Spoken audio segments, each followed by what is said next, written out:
지금 고용지표에 대해서 노이즈가 굉장히 많고 이에 대해서 며칠 전에 FOMC 있었지 않습니까? 네. 거기서 파월 의장도 공식적으로 얘기했어요. 고용지표가 좀 과장된 것 같다. 그러면 이게 생각보다 경제가 조금 뭐 이렇게 천천히 좀 이렇게 좀 식어가는 있다. 모습을 보이고 있고 실제 미국 중심으로는 흔히 얘기하는 서민층부터 뭔가 조금씩 무너지는 모습을 보이고 있는 거죠. 안녕하세요, 부익남입니다. 오늘은 신한투자증권 이선엽 이사님을 모시고 미국, 중국 등 이제 세계 경제에 대한 어떤 분위기부터 앞으로 우리나라는 또 어떻게 해야 되는지 한번 이야기 나눠보는 시간을 가져보겠습니다. 이사님 안녕하세요. 네, 안녕하십니까. 네, 이사님 제가 모신 이유 중에 이제 가장 큰 게 미국도 그렇고 중국도 그렇고 실제 막 다녀오시잖아요. 자주 가죠. 네, 그래가지고 아무래도 이제 가본 사람하고 안 가본 사람의 얘기는 좀 다를 것 같아가지고. 네, 지표로만 보는 거는 한계가 있는 것 같고요. 네. 뭐 지표도 중요하지만 그래도 실제 가서 어떻게 돌아가는지 보는 것. 그래서 뭐 미국은 분기에 한 번 정도씩, 중국은 요즘 한 달에 한 두 번씩은 나가는 것 같아요. 그러니까 계속 좀 왔다 네. 갔다 그래서 뭐 하시면서 고맙게도 이제 뭐 대사관에서 초청도 해주셔가지고 또 가기도 하고. 네. 그러니까 사실 갔다 온 사람의 말을 듣는 게 가장 맞는 것 같긴 하거든요. 예, 그게 지표하고 비교해 보면서 왜 이런 지표가 나왔는지, 그 지표가 실제 선행성인지 아니면 후행성인지 그런 것도 살펴보는 것도 중요한 것 같습니다. 네, 그래가지고 또 요즘에 또 미국 금리 뭐 얘기도 나오고, 맞습니다. 그다음에 이제 뭐 미국 경제는 뭐 계속 가는 건지, 또 엔비디아는 또 막 계속 왜 이렇게 올라가는지 뭐 이런 것들도 궁금해하실 것 같아가지고 제가 한번 이사님한테 여쭤보려고 합니다. 우선은 지금 미국은 금리 인하 얘기들이 막 나오고는 있는데 네. 시장에서는 바라지만 뭐 연준에서는 뭐 지켜보자 이 얘기만 계속 하고 있는데 실제 갔다 와 보시니까 미국의 경제 상황은 어떤가요? 양극화가 굉장히 심하다라고 볼 수가 있을 것 같고요. 우리가 알고 있는 그대로 느끼시면 될 것 같아요. 지금 미국에서 제일 문제는 일단은 고물가. 물가가 어느 정도 높냐면 몇 년 전에 비해서, 그러니까 한 4, 5년 전에 비해서 대부분의 생활 물가가 한 2배 이상은 올라 있는 것 같아요. 실제 스타벅스 가격이나 맥도날드 가격이 대표적이라고 볼 수가 있는데, 제가 미국에 가서 그 상점들 갈 때마다 미국인들이 와서 물어봐요. 이거 너무 비싸지 않니라고, 진짜로. 왜 이런 걸 물어보지 싶을 정도로 본인들이 그걸 체감을 하고 있는 거예요. 그래서 전반적으로 일단은 서민분들 입장에서 이 물가가 생활을 하기에 너무 힘들다라는 게 첫 번째고요. 이게 지역마다 편차가 굉장히 큰데요. 예를 들어서 미국의 내륙이라든가 아니면 남부 지역 가면 그 정도는 아닌데, 서부 지역이라고 불리는 샌프란시스코 지역은 심각합니다.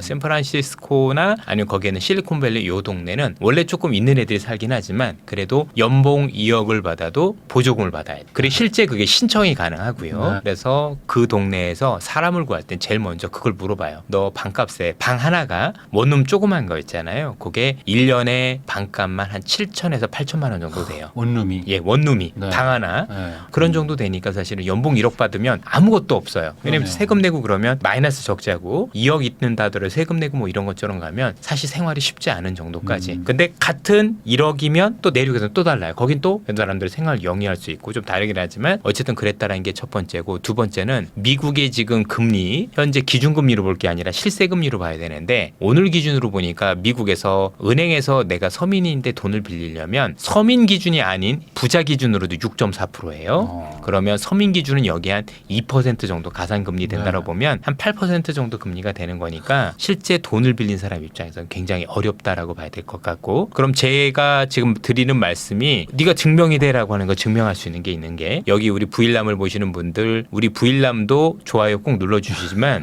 여러분들 연준 아시죠? 네. 연준이 최근에 유튜브를 시작을 했어요. 예, 20만밖에 안 됩니다. 거기에 보시면 지난 한 2달 전인가 페드 리슨즈라는 게 있어요. 이게 파월 의장이 주최하는 서민과의 공청회예요. 네. 그래서 연준 있는 다음 날이 있는 거예요. 그죠? FOMC 회의 있고 다음 날 했는데 거기에 공식적으로 그게 2시간짜리 다 공개가 돼 있거든요. 네. 이거 여러분들 요즘 뭐 해석 이렇게 하면 다 되니까 그 전부 다 AI로 다 네. 되지 않습니까? 다 보면 번역됩니다. 진짜 울면서 얘기하세요. 서민들이 우리 이렇게 너무 힘들고 장난 아니다. 네. 그런데 너네들은 지금 대기업만 보고 지금 금리 정책 쓰는데 정말 다 망해간다라는 게 그분들의 생각인 거고, 연준도 그걸 시장에 얘기하는 게 뭐냐면, 시장에서 생각하는 만큼 미국 경제가 그렇게 꼭 탄탄한 것만 아닙니다라는 당위성을 제공해주기 위해서 한 공청회로 알고 있습니다. 그러면은 결국에 지금 그 서민들 입장에서는 아주 힘들다, 네. 이런 얘기인데, 그게 또 데이터로 봤을 땐 느껴지지 않는다면은 상대적으로 안 힘들거나 좀 덜 힘든 집단들도 많다는 얘기네요. 굉장히 많은 게 이게 대표적인 게 대기업 집단이고 아니면 조금 소득층이 높은 입장에서는 오히려 좋죠. 왜냐하면 소득층이 있는 분들 입장에서는 현재 금리가 높으니 은행에 넣었을 때 이자 소득이 굉장히 많을 네. 거고요. 두 번째는 지금 미국의 빅테크 기업이나 큰 기업들은 남의 돈을 안 쓰죠. 지금도 돈이 너무 많아서 자사주를 사거나 배당을 많이 주잖아요. 그러니까 금리에 대한 피부로 느껴지는 게 전혀 없는 거죠. 오히려 지금도 말씀을 잠시 주셨지만 엔비디아가 또 돈을 너무 많이 벌잖아요. 네. 그 무슨 의미가 있겠습니까? 그래서 그들 중심으로 너무나도 좋은 어떤 경기 상황이 돼가고 있는 거고 앞서 말씀드린 일반적인 서민이나 자영업자, 중소기업 하는 분들과 이 온도 간의 격차가 굉장히 커지고 있다라고 보셔야 될 것 같습니다. 야, 그러면은 연준에서 맨날 얘기하는 것 중에 하나가 이제 고용이 좀 뭐 잡히면은 뭐 금리 인하도 네. 가능하다 뭐 이런 얘기하는데 또 고용은 또 안 잡히고 뭐 계속 간다 뭐 이런 얘기들도 있고 하는데 그러면은 이제 서민들은 취업이 안 되고 뭐 이러지만 또 뭐 중산층이라고 해야 될까? 여긴 네. 또 뭐 탄탄하게 또 고용이 되는 건가요? 그렇지도 않은 게요. 요것 때문에 지금 우리 뭐 대표님이나 저랑 얘기했던 게 최근에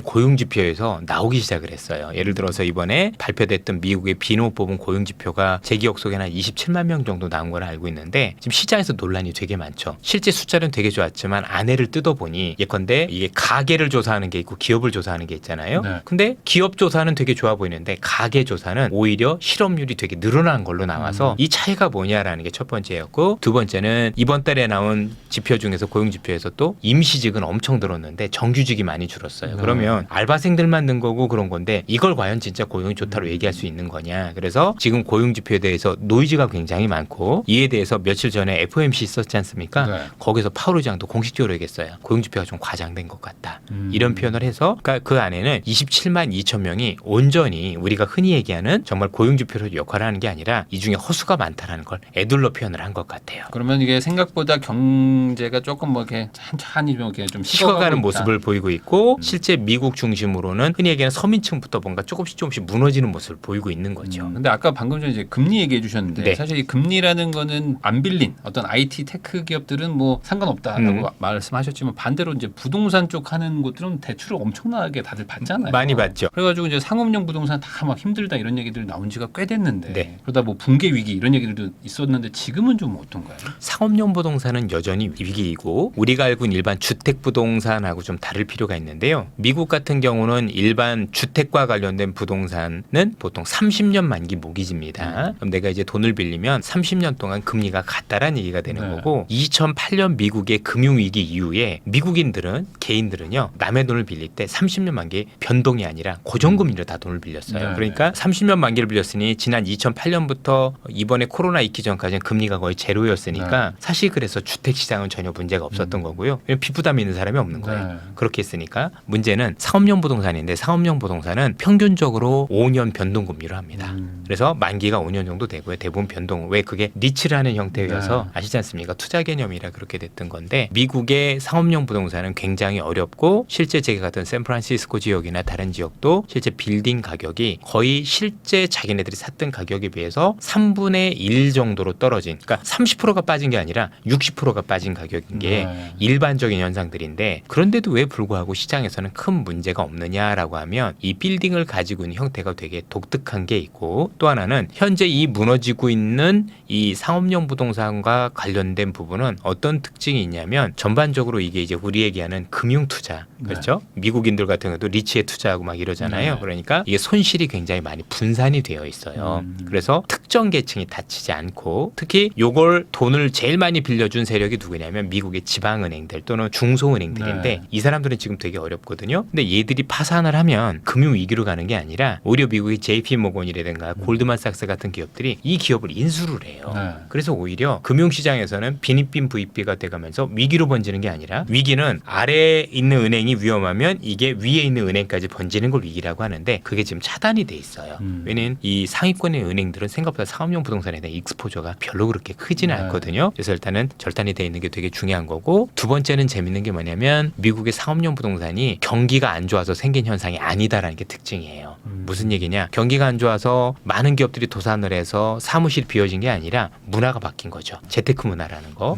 문화의 변화 때문에 일어난 현상이다 보니 사실상 위기하고는 또 거리가 멀고 세 번째가 재밌는 게 미국에서 생각보다 많은 상업용 부동산들이 요거를 전용을 하기 시작했어요. 오피스 이런 걸로 아마 그래서 오늘도 한경인가 이런 게 신문에서 나온 걸 보면 우리나라 기업들이 무슨 건설 업체들이 가서 그걸 해주고 있다는 얘기들 얘기들 많이 주택으로 있는데 바꾸고 뭐 맞습니다. 이런 걸 하더라고요. 예, 실제 제가 샌프란시스코에서 그 빌딩을 가지고 있는 실제 미국인 빌딩주들을 만나봤는데 네. 별로 두려워하지 않더라고요. 음. 가격 떨어져도 어차피 내가 팔 거 아닌데 무슨 상관이야. 네. 이런 사람들도 되게 많아서 내가 이거 고쳐서 다르게 새놓으면 되니까 너무 걱정하지 마. 이런 얘기들이 되게 많았거든요. 그래서 실제 위기가 맞긴 한데 이 위기가 금융위기로 번지거나 아니면 전체 미국의 시스템 위기로 번질 가능성은 매우 낮아 보이고요. 마지막으로 이건 꼭 기억해 주셨으면 좋겠는 게 미국의 사업용 부동산은 미국의 은행들이나 금융회사에서 회계 인식이 보통 10년에 걸쳐서 합니다. 그래서 첫 해는 안 해요. 혹시 망해도 첫 해는 안 하고 왜냐하면 그 애들한테 야 팔아서 한번 갚아봐 기회를 주거든요. 두 번째도 보통 그래서 실제 위기가 있다고 하더라도 첫 해하고 둘째는 회계 장부상 반영을 하지 않습니다. 네. 거의. 그리고 세 번째부터 이제 나눠서 이렇게 하거든요.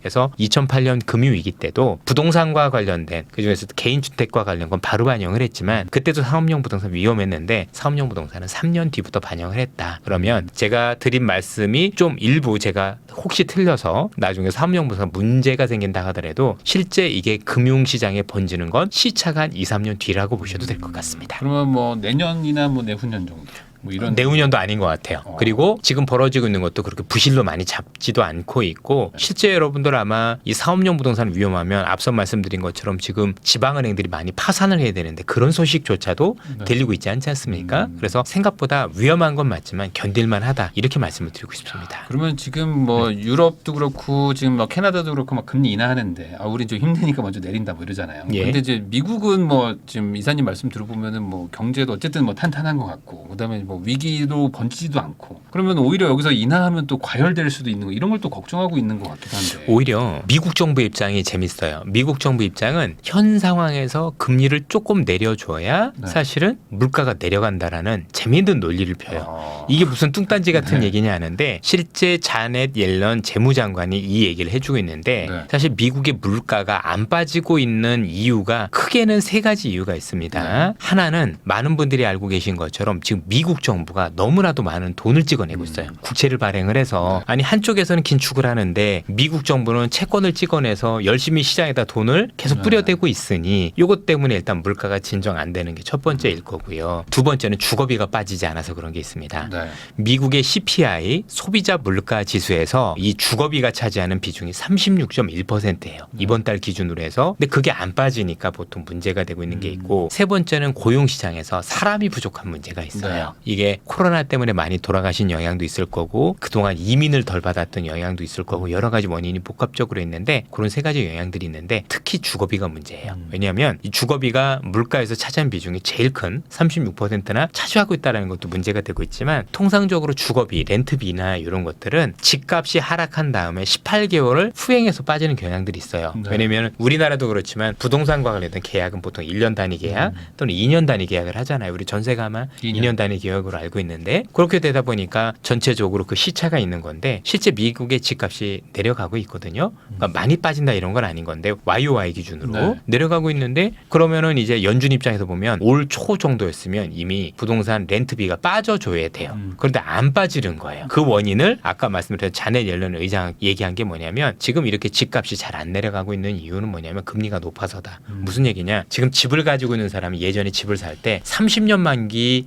주택담보대출로 불렸다고 말씀드렸잖아요. 너무 낮게 받아. 네, 바로 그거예요. 내가 너무 낮게 빌렸는데 지금 이 집을 팔고 사면 옮길 수가 없는. 금리를 7, 8%짜리 해야 되는 거예요. 네. 그러니까 안 되니까 요 주택담보대출 금리를 내려주면 이 집을 팔고 이쪽으로 갈 수 있잖아요. 그럼 네. 집이 매물이 나와요. 실제 지금 미국에서 집값이 오르고 있는 가장 큰 이유가 매물이 안 나와요. 안 나오는 가장 큰 이유는 집주인 입장에 지금 내놓으면 내가 너무 손해기 때문인 거죠. 네. 그래서 미국 재무장관은 대놓고 지금은 금리를 내려야 금리가 낮아져서 사람들이 집을 팔고 지금 새롭게 집을 사더라도 금리 부담이 낮아지기 때문에 이게 선순환이 될 거다 얘기를 하는 재밌는 논리를 피고 있고 이에 대해서 이제 미국의 경제학에서는 둘로 나눠 싸우는 거죠. 네. 일부에서는 그 얘기가 맞다라고 얘기를 하고 무슨 소리냐 이렇게 물가가 높은데 금리를 내리면 물가가 재발하지라고 해서 양비론을 펼치고 있어요. 그런데 많은 투자자분들께서 그거 하나는 알아주셨으면 좋겠어요. 자넷 옐런 재무장관은 당연히 이젠 정치인이니까 우리가 흔히 얘기하는 현 대통령 바이든 편을 들긴 하지만 연준에 있었던 연준 의장 중에서는 역사상 가장 훌륭한 분이세요. 머리가 제일 똑똑한 분이시고요. 실제 2008년 금융위기가 있었을 때 그 당시에 의장이 벤 버닝키 의장이었는데 이 당시에 금리를 제로로 내리고 돈을 찍고 아니면 타프라고 해서 타프가 뭐냐면 트러블 에셋 릴리프 프로그램이라고 해서 구제금을 하자. 요거를 네. 제안한 게 이분이세요. 그래서 모든 것들의 머리는 다 이번 해에서 나왔다라고 보면 우리 허투루 들을 얘기는 아닌 것 같습니다. 근데 이게 얼추 또 들어보면 또 맞는 것 같은 게 이게 어찌됐든 시장이 너무 경직되어 있는 거죠. 맞아요. 거기는. 그런 거죠. 역설적으로 우리나라는 이제 변동금리여서 힘들었지만 여기 너무 고정금리니까 이제 맞아요. 움직이질 못하니까 시장이 이제 적체되어 있는 거고 이러니까 이제 신규 공급도 안 되고 그러니까 이제 조금 나오는 것들은 엄청 비싸지. 맞아요. 네, 그러니까 소수가 비싸지니까 또 다 같이 올라가는. 그러니까 이제 미국이 특이하게 2008년 금융위기가 부동산발 위기다 보니 2008년 이후부터 집을 안 지어서 원래 공급도 부족했던 게 있었는데 거기다 금리 1%짜리 가지고 있는 사람들 입장에서는 안 파는 게 유리하니 매물은 안 나오고 집을 살려는 사람들은 많고 계속 오를 수밖에 없는 환경이었던 것 같습니다. 그러니까 지금 옮기면 금리를 한 3-4배 더 내야 돼. 세너배 내야 되니 옮길 이유가 없죠. 집을 내놓을 이유도 없는 거고. 그러니까 이게 오히려 시장을 너무 좀 위축시키는 것도 있다. 오히려 제가 보더라도 그래서 미국이 지금 선제적으로 금리를 한두 번 정도 내려주면 저도 오히려 물가가 반등하는 게 아니라 저도 반대의 가능성이 높지 않을까 저도 조심스럽게 얘기를 하고 있습니다. 네. 예. 그러면 이제 결국에 아까 말씀하셨던 것처럼 이제 IT 뭐 이제 빅테크 이런 기업들은 이제 돈이 이제 너무 많고 넘치고 이제 대출도 없고 당연히 뭐 직원들한테 뭐 급여도 많이 주고 뭐 이러는 상황이다 보니까 뭐 아마 지금 미국 주식 투자하시는 분들 많을 텐데 지금 뭐 결국에는 뭐 다 미국 주식 가야 된다는 걸로 지금 모두가 다 귀결되어 있거든요. 뭐 이제 엔비디아를 이제 뭐 필두로 해가지고 미국 주식 사면 무조건 돈 번다. 약간 이런 분위기가 있는데 이게 지금 계속 가는 분위기라고 봐야 될까요? 이게 짧은 그림은 아니라고 생각을 합니다. 저는 오히려 시장이 올해보다는 내년에 더 좋을 가능성이 미국 중심으로 높다라고 생각을 하고 있고 다만 내년에 미국 시장이 많이 좋아지기 위해서는 올 하반기 때는 미국 시장이 한 번은 쉬어가야 된다라고 보고 있고 그 가능성도 있는 것 같아요. 쉽게 얘기해서 올 여름까지는 저는 미국 시장이 좋을 거라고 보고 있는데 그 이후에 미국 시장이 쉬어간다라면 생각보다 그 쉬어가는 기간이 조금 될 수도 있거든요. 그거는 내년에 미국 시장이 더 도약을 위한 제가 볼 때 휴식이라고 생각이 들어요. 쉬는 이유로 혹시 어떤 걸로 보시나요? 기본적으로 그동안 많이 오른 데 따른 피로감들이 굉장히 크다라고 봐야 될 것 같고요. 시장에서 의구심들도 있겠죠. 지금 아마 미국에서 놓고 보면 AI에 대해서 좋은 건 알겠는데 야, 이 주가가 맞는 거냐 너무 과열 아니냐 버블 아니냐라는 논란들이 되게 많잖아요. 그렇게 돼서 시장의 피로감을 노출하기 시작을 하면 전반적으로 한 번에 쉬어가는 국면들이 생겨요. 특히 올 여름에 의외로 한 번에 AI 관련주들의 분출이 있다라고 저는 생각을 하는데 그 이유가 뭐냐면 앞서도 말씀드린 미국 경기가 조금 현재보다는 조금 식어가는 모습은 보이거든요. 네. 그럼 흔히 얘기해서 경기 관련주는 좀 주가가 하락할 수밖에 없을 텐데 AI는 경기하고 상관이 없는 애들이다 보니까 이들만 뜰 수 있죠. 그러면 한쪽으로 과한 쏠림이 있을 수도 있을 것 같아요. 그래서 이 과한 쏠림이 원래 천천히 가야 될 거를 굉장히 빨리 올릴 수 있는 거고 그러면 그게 단기 피로감으로 작용하면서 그렇게 해서 쉬는 것들은 그래도 며칠 쉬는 정도가 아니라 그래도 달 이상은 충분히 쉬었던 것 같아요. 그리고 조정폭도 꽤 됐던 것 같고 그리고 저는 그 빌미를 혹시 저는 제 판단이지만 틀릴 수도 있겠지만 저는 그래도 9월에 미국이 금리 날 가능성이 높지 않겠느냐라고 조심스럽게 보고 있는 편인데 이번에 금리를 내리는 것 자체가 지수 조정에 저는 빌미가 될 수도 있겠다라고 생각을 하고 있어요. 네. 왜냐하면 이제 미국의 금리를 내리는 가장 큰 요인은 현재보다 경기가 둔화될 경우 내릴 거니까 그럼 시장에서는 계속 경기가 좋은 줄 알았는데 그게 아니다라고 생각을 하면 일단 한번 팔고 가자라는 차익실을 한번 해봐야 되는 거 아니야라는 그런 생각이 되겠죠. 이게 가능한 이유가 뭐냐면 미국의 특성 때문인데요. 미국의 실업률 특히 네. 이번에 이제 파월 의장이 혹시 미국의 실업률에서 뭔가 문제가 생긴다라면 대응을 하겠다라고 얘기를 했었고 네. 근데 미국에서는 실업률이 조금 오르기 시작하면 급격하게 오르는 특징들이 있었어요. 그래서 이거를 샤메 법칙이라는 표현을 쓰기도 네. 합니다. 물론 이제 그 샤메 법칙은 그 앞전에 뭐 지표가 어떨 때 이런 수치를 할 때 그런 것도 하지만 어쨌든 미국에는 많은 석학들은 야 실업률이라는 건 한번 오르기 시작하면 급격하게 올라라는 네. 생각들을 가지고 있기 때문에 실업률이 약간 오를 때 제가 볼 땐 경기 둔화일 가능성이 높은데 시장에서 앞서 나갈 가능성이 높아요. 이전의 사례를 보아니 이 정도 올라지면 결국에 실업률이 굉장히 급격하게 올라가면서 미국을 경기를 침체로 몰아넣었더라는 인식들을 가지고 데이터를 가지고 또 통계를 가지고 시장의 우려를 자극할 가능성이 있다라고 보여지는데 저는 실제 그 우려에도 불구하고 침체 가능성 매우 낮다라고 보고 있어서 사실은 괜찮은 조정이라고 생각을 하는데 문제는 뭐냐면 지수가 10% 조정을 받으면 종목이 30%씩 하락을 해요. 그래서 아마 거기서 만약에 투자를 하시는 분들 입장에서는 굉장히 곤란한 일이 벌어질 수 있을 거고 제가 지금 분명히 말씀드렸을 때 그거는 잘 기다리면 좋다라고 하는데 막상 다치면 제 얘기 들어오지 않습니다. 그렇죠? 일단은 지금이라도 탈출해야 되는 거 아니야? 네. 정말 시장 끝난 거 아니야? 이런 생각들이 많이 드실 수 있을 것 같아요. 그러니까 예. 아까 말씀하신 30% 빠진다는 거는 아무래도 좀 많이 올라간 것들도 맞습니다. 많이 빠지게 예. 될 거잖아요. 사실 최근에 같이 보셨겠지만 우리나라 주식시장에서 종목들의 움직임이 너무 가파릅니다. 너무 빠르고 너무 강하게 단기 집중화되는 모습들이 보이고 쏠림도 너무 심하다 보니까 저렇게 산이 높으면 당연히 조종에 골도 깊은 것도 맞는 거죠. 근데 오른 건 생각을 안 하고 조종 폭만 생각하기 때문에 사람들이 전부 다 이게 끝난 거 아니야라고 얘기를 하지만 여러분들께서 이럴 때 찬찬히 1999년 또는 2008년에 있었던 우리나라의 그 버블이 있었을 때 주도주들의 움직임들을 면밀히 한번 살펴보세요. 예를 들어서 2006년부터 2008년까지 뭐 조선업종이라든가 삼성 엔지니어링 이런 거 보면 좋겠네요. 삼성 E&A 그 100배 오른 주식이니까. 또는 1999년에 닷컴 버블 때 그때는 삼성전자나 우리나라의 통신주만 보시면 돼요. 주가가 어떻게 움직였는지. 아 정말 이 기업들도 중간에 한 20-30%씩 또는 최소한 10% 이상은 쉬었다 갔구나. 그리고 그 뒤로 더 큰 도약이 있었었구나라는 걸 보실 수가 있을 거고요. 앞서 말씀드렸었던 미국이 금리 인하 할 때 핑계가 경기 둔화잖아요.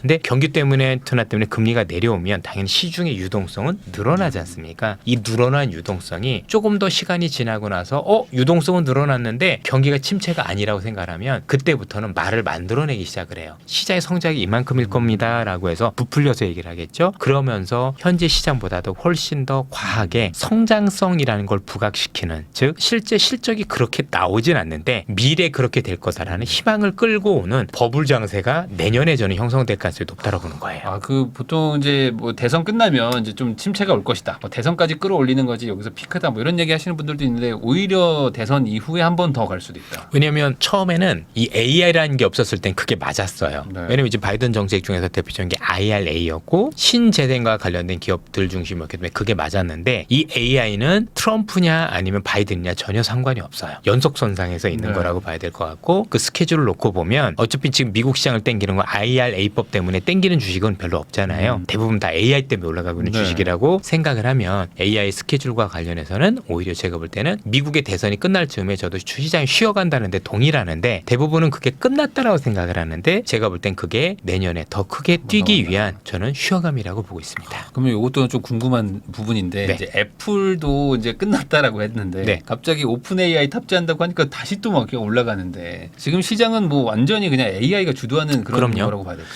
애플은 제가 볼 땐 되게 선택을 개인적으로는 잘했다고 생각을 하는 게 제가 샌프란시스코에서 엔비디아를 비롯해서 빅테크 기업 탐방을 전부 다녀왔거든요. 여기에서도 똑같은 얘기를 했어요. AI와 관련해서는 애플은 경쟁력이 없다. 실제 맞고 왜냐면 이제 원래 오픈 AI를 비롯해서 여러 기업들이 AI 투자할 때 애플은 안 했었어요. 안 될 거라고 생각을 해서 그러다가 뒤늦게 하려다 보니 늦은 거죠. 그래서 생각한 게 뭐냐면 내가 안 하면 잘하는 애를 하면 되지. 그래서 오픈 AI하고 손을 잡았잖아요. 근데 재밌는 게 있어요. 어쨌든 AI가 됐든 뭐가 됐든 우리가 소비자들이 사용을 하려면 그냥 사용하는 게 아니라 그 기계에서 해야 되잖아요. 그게 컴퓨터일 것이고 노트북일 것이고 휴대폰인데 그걸 가지고 있는 회사가 애플인 거예요. 그렇죠? 그래서 이번에 애플은 제가 보기엔 뭐냐면 애플이 흔히 얘기하는 온 디바이스라고 보통 얘기를 하죠. 내 휴대폰 안에서 내 노트북 안에서 AI를 잘 구현할 수 있는 건 제일 잘 보여줬어요. 이번에 아마 아이폰 16이라는 걸 발표를 했는데 일반적인 사람들이 보고 느낀 건 뭐냐면 별거 없네. 뭐 챗GPT하고 뭐가 달라 이렇게 얘기하실 수 있지만 실제 기술을 많이 아는 분들은 공통적으로 얘기를 하는 게 이 AI를 애플 안에 있는 모든 OS하고 이렇게 활용이 잘 될 수 있게 이렇게 최적화를 한 거는 얘밖에 없어라는 게 첫 번째고요. 두 번째는 이걸 통해서 애플이 하고자 하는 게 AI 비서예요. 그래서 이 내가 가진 이 애플 아이폰 안에는 내가 가진 모든 정보를 다 가지고 있는 거잖아요. 내 사진도 있을 거고 동영상도 있을 거고 내 쇼핑 기록도 있을 거고 이거를 AI가 다 학습을 이미 해놓은 거겠죠. 그래서 이걸 바탕으로 해서 내 비서한테 시킬 수 있는 거죠. 예를 들어서 내가 몇 월 며칠부터 며칠까지 샌프란시스코 갈 거니까 예약 좀 해라는 한마디에 제가 그동안 했었던 패턴이 있을 거 아니에요. 예를 들어서 저라는 사람은 미국 갈 때 매일 4시에 출발하는 대한항공밖에 안 타고 샌프란시스코 가면 일본계 니코 호텔에서만 자고 뭐 이런 것들이요. 그래서 알아서 이걸 실제로 해주는 시스템으로 가요. 이게 되게 큰 거거든요.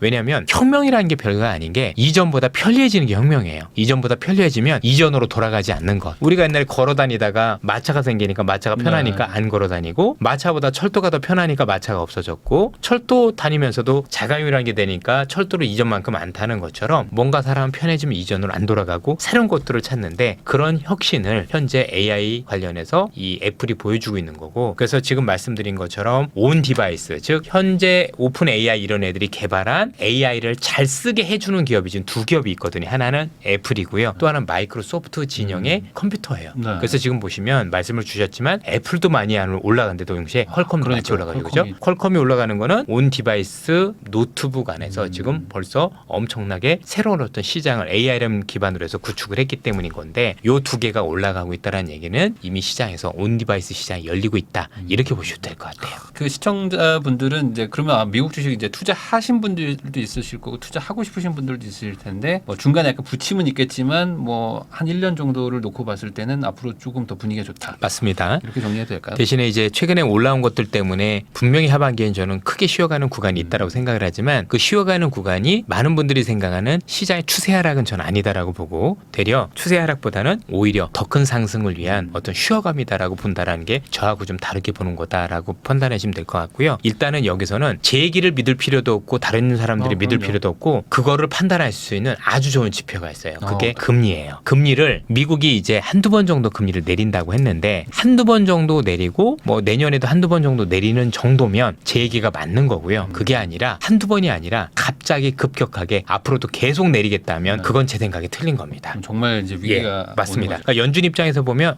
그래 그동안은 고금리 때문에 문제가 됐지만 이 정도 금리면 시장도 괜찮고 나쁘지 않아라면 더 내릴 필요가 없거든요. 네. 이건 되게 좋은 시장인 거고요. 그게 아니라 제 생각과는 다르게 미국이 좀 문제가 있는 것 같아. 그럼 문제가 있으려면 그 피해가 덜 하도록 내가 더 조치를 취해야지. 그래서 금리를 계속 연속적으로 내리면 그거 시장이 끝난 게 맞습니다. 그래서 저는 그렇게 생각을 하지만 일단 제 얘기보다는 여기 계신 많은 분들은 미국이 기준금리의 패턴을 어떻게 가져가느냐 보고 판단하시는 게 제일 정확할 거라고 보여집니다. 네. 방법론을 드리는 게 맞는 것 같아요.